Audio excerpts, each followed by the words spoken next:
Hi, welcome to the workout. Today we're going to be taking a look at a series of movements for the intermediate dancer. We've got hip movements, we're going to explore some tummy movements today which are connected to the tummy rolls, and we've got arm and hand movements. So let's begin with the first movement. The first movement is the figure of eight.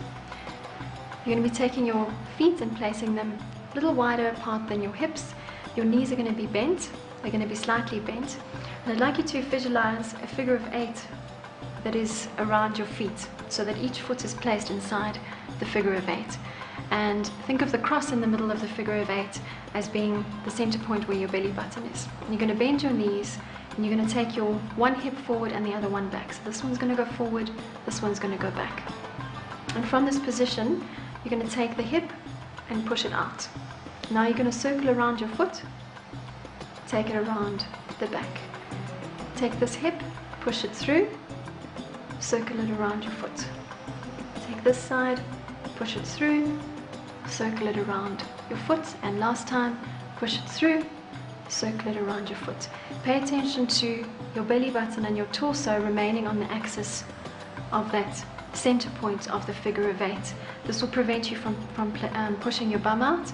If you push your bum out, you're going to rather be doing the movement like that with your legs, which you don't want to do. You want to keep your bum tucked in and make sure that you are crossing your belly button over the center point of the figure of eight. So this hip goes forward, this one goes back, push it through, circle it around, push it through, circle it around. And when you join up the two, you have a figure of eight.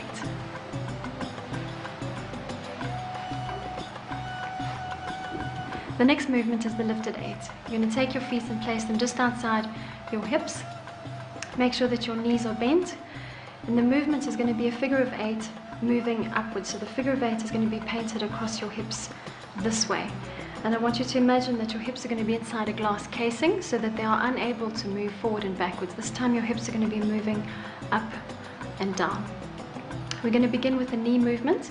You're going to bend your knee down so that your hip is lowered. This one is going to be up, this one is down.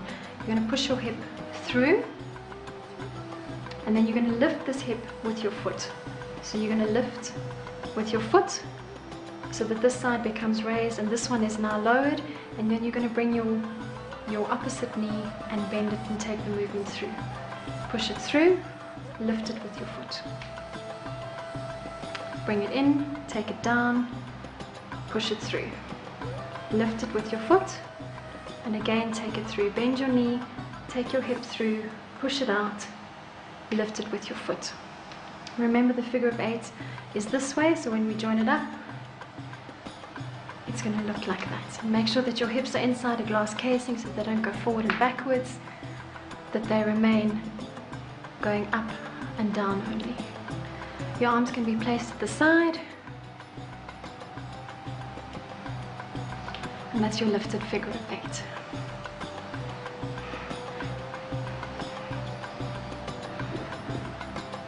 The next movement we're going to do is a variation on the hip circle.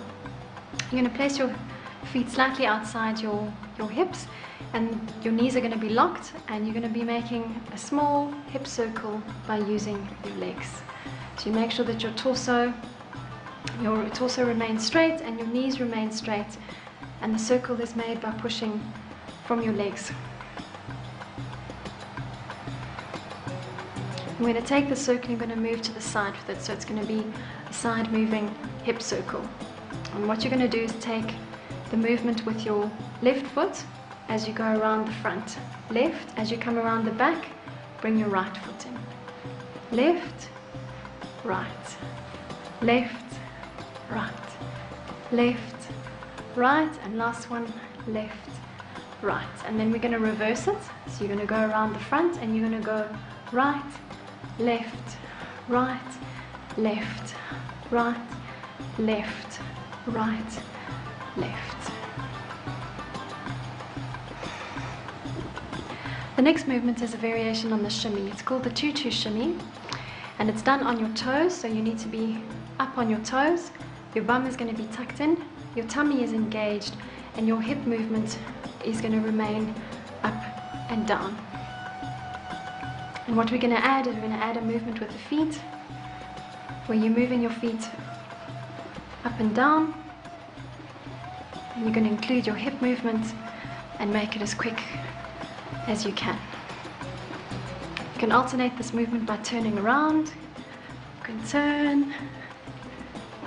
Make sure that you're shaking your hips, that you keep shaking your hips. And that is the choo-choo shimmy.